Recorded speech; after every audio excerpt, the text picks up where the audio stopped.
So center of mass of some well-known objects. So what are our well-known objects? Like if it is a rectangular lamina or a square lamina or a disc. So if we have a symmetric object, then center of mass of uniform, and they are given that they are uniform, like the thickness and material is same, they are uniform. Okay, then ideally their center of mass should lie where? At their center of symmetry. So at the intersection of diagonals, you will get the center of mass of rectangular sheet. At the basically intersection of diagonal only, you will get the center of mass of a square sheet. And at the center of a disc, you can find the center of mass of a disc. So now next is basically center of mass of a continuous mass distribution. So till now what was happening that we were getting the center of mass of the objects, but the object of the system, and system was made up of what? It was made up of the discrete particle masses, right? But what if you have a continuous body? Then let us say for a continuous mass distribution, the center of mass is located by replacing summation sign with integral sign, and proper limits has to be there. So what were the formula which we were using? We were using that RCM is summation MI divided by sigma Mi. Now instead of summation we'll be using integral, and now rather than masses we'll be using small masses. So this will become dm, and this will also become dm. So we get the new formula, which is this. This is integration r dm divided by integration of all the dm's. So integration of all the dm's, what does it give? It gives you sum of all the masses, which is 1 by m. So it's like m divided by m. So we take it outside. So we get this formula. Now this formula can be separately applied for x if you want, can be applied for y, can be applied for z coordinate of the center of mass. Let us see some examples. So for an object which has symmetric mass distribution about x-axis, then y coordinate of center of mass is going to be 0, and vice versa. Like if it is symmetric about z-axis, then x and y coordinates are going to be 0. So let us find the center of mass of a uniform rod. So suppose we have this rod, length is basically capital L, it is uniform, it is lying along x-axis, and then with its one end which is at x is equal to 0, the other end is obviously at x is equal to L because it is having L length. And now we have to get the center of mass for this uniform rod. We already know that this is uniform and it is symmetric. Where should center of mass should lie? It should lie in the middle at x is equal to L by 2 basically. So how to find that? Basically we will do, first we'll get the mass per unit length, and mass per unit length is basically m by L. So what I am doing is I am going at x distance. I am going to take a small element of dx length. Dx is the length because it is a linear rod. We'll go at x distance, and then we will find the basically the distance of mass of that element. Now what is the mass of this element? So mass of this element is, let me call it dm. And now how will we get dm? Dm is basically lambda times dx. What is lambda? Lambda is linear mass density. It is like mass per unit length into required length. The another way to get this is, you can go like this: total mass over total length is equal to required mass, which is dm, divided by length of that element, which is dx. So this dx goes here, and then you get the same thing for dm. Dm is m by L dx. Once we get the dm, then we just need to apply the formula, and formula is going to be the xcm is equal to integration x dm divided by integration dm. We know this is going to be the total mass of the rod. And what about x? X was x. And what about dm? Dm was m by L dx. What about the limit? Here our x was varying from where? X was changing from 0 to L. Once you change x from 0 to L, it will cover like the whole rod. And put the values. So integration x dm is m by L dx divided by, it just m, limit is 0 to L. So m and L, they are constant, they will come out.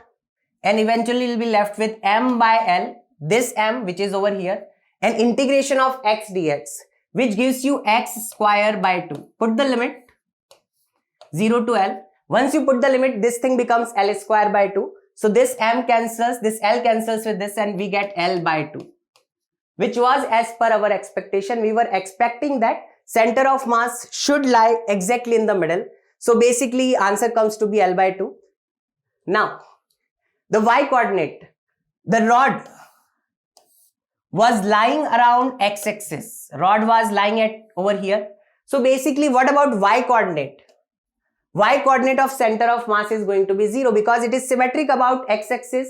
The y coordinate and z coordinate are going to be 0. So y coordinate is 0, we can say directly. There is no need to integrate at all.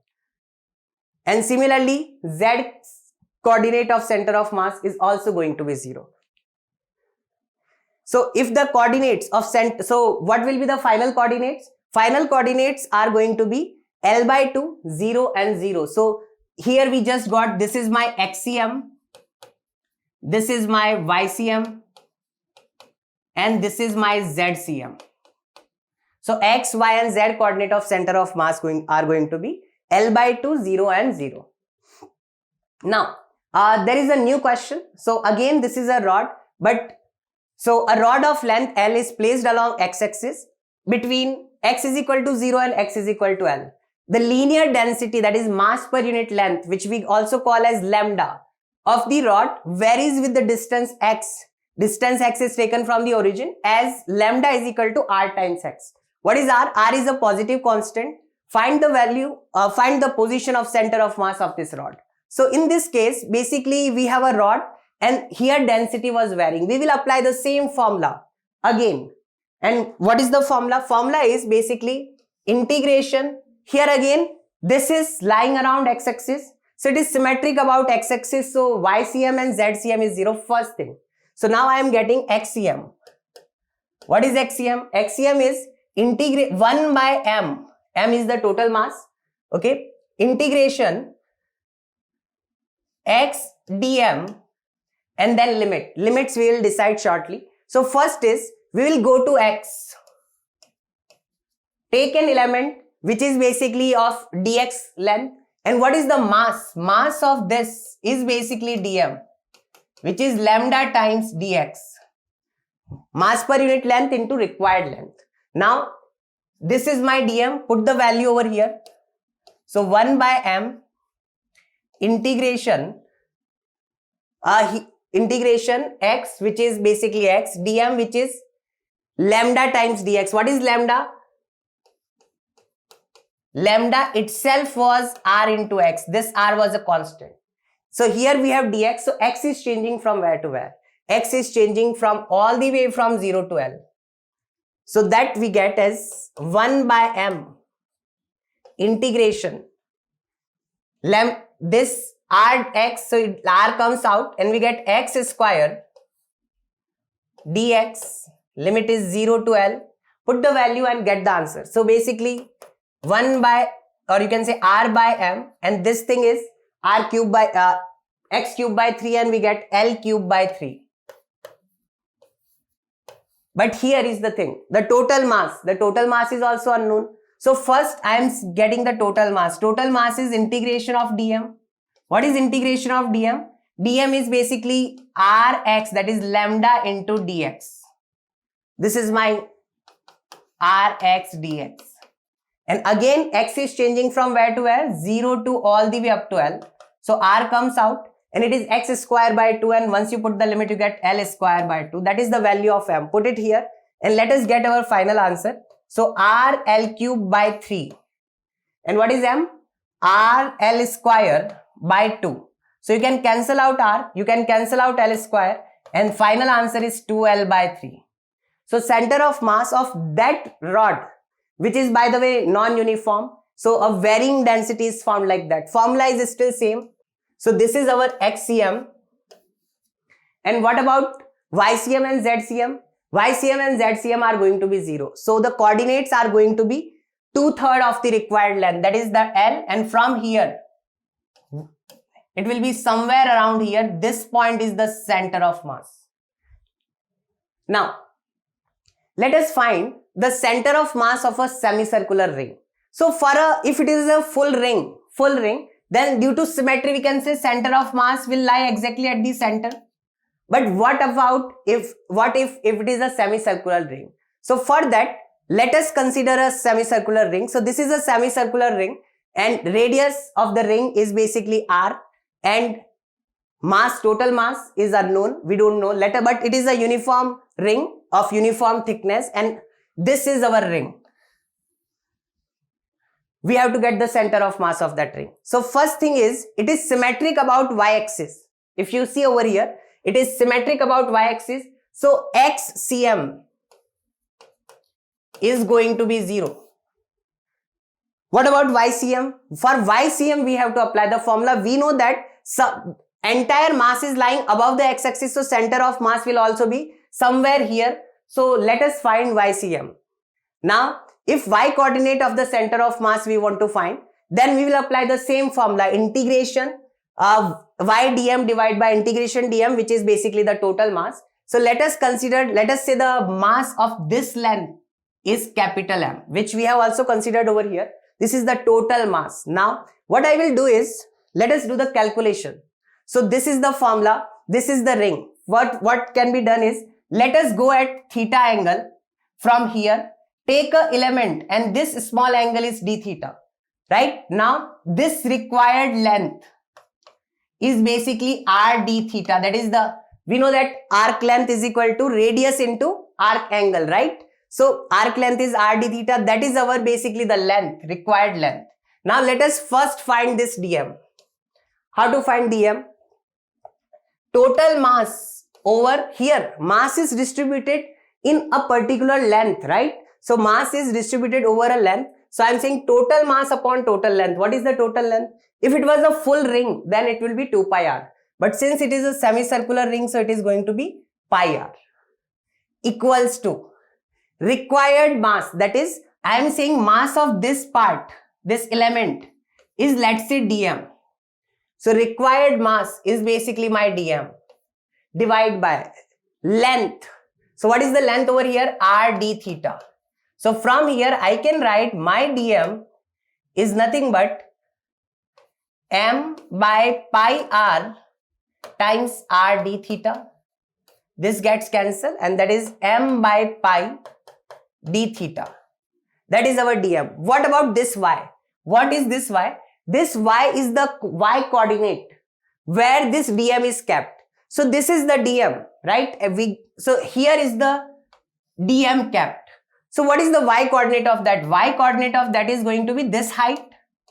If this is r and this is theta, so we know that this length is r cos theta and this height is basically r sin theta. So what is the y coordinate of this dm? R sin theta. So this is going to be r sin theta. Now we have all the things. Let us start integrating it. So first 1 by m integration y, which is basically r sin theta, and then dm, which is m by pi d theta. So m by pi d theta. What are going to be limits? Theta is varying from where to where? Theta is varying from 0 to all the way up to pi. So once theta covers 0 to all the pi, it is going to cover the entire semi-ring, right? Now 0 to pi.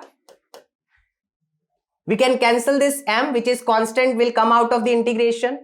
R and pi will also come out as they are not varying, and it will be simply integration of sine theta d theta. 0 to pi. What is integration of sine theta? It is basically minus cos theta. If you differentiate cos theta, you get negative sine theta. So integration is going to be minus cos theta. And r by pi, as it is, limits 0 to pi. And if you do that, then basically r by pi minus cos pi. So what is minus cos pi? Minus cos pi is itself is minus 1, so plus 1. Then minus of minus cos 0. So again cos 0 is plus 1. So this is 2r. So final answer which we get is 2r by pi. So center of mass, y coordinate of center of mass. This is the ring which is lying over there, and y coordinate of center of mass is basically 2r by pi. So you have to remember this formula. This is important. This is the result which you need to remember. For further calculation, sometimes this is the base and you have to start from here. So this derivation is fine, but you need to remember the formula. Next is basically here. If your ring, semicircular ring, is lying over here around x-axis, then this is going to be the center of mass. Basically from here at 2r by pi distance, your center of mass is going to lie. That is it is. What about this? Y coordinate is going to be 0. Similarly, Z coordinate is also going to be 0 because it is symmetric about x-axis. So Y and Z are going to be 0. In this case, it is symmetric about y-axis. So X and Z are going to be 0 while Y is going to be 2r by pi. Let us move to next thing. Center of mass of a semicircular disc. So let us consider the half disc, which is again lying like this as shown in the figure. It is also symmetric about y-axis. So since it is symmetric about y-axis, the y coordinate of the center of mass, so that is what we need to locate. It will be lying somewhere over here. What about x and z? X and z coordinate are going to be 0. To locate the y coordinate, again we will apply the same thing. We will say formula is in 1 by mass, total mass, divided by integration y dm with the proper limits. So here, this case for disk, you have to take an element which is a ring. So for that, I am going at x distance and considering a ring of width dx. So this is a ring of negligible thickness and thickness itself is dx. But dx is very small. So that's why we are calling it dx. Now, what are the things which we need to write? There are two things. One is y and one is dm. What is y? Y is the center of mass of this one. So we have already studied that for a ring of radius r, center of mass will be lying at 2r by pi. Now if this is x, then it will be lying somewhere over here, the center of mass for this ring, right? This elementary ring. And then that is going to be 2x by pi. And that is going to be your y. What about dm? Dm is the mass of this elementary ring. Now, how do you find that? Total mass divided by, here the mass is distributed over area. This is a planar object, right? 2D object.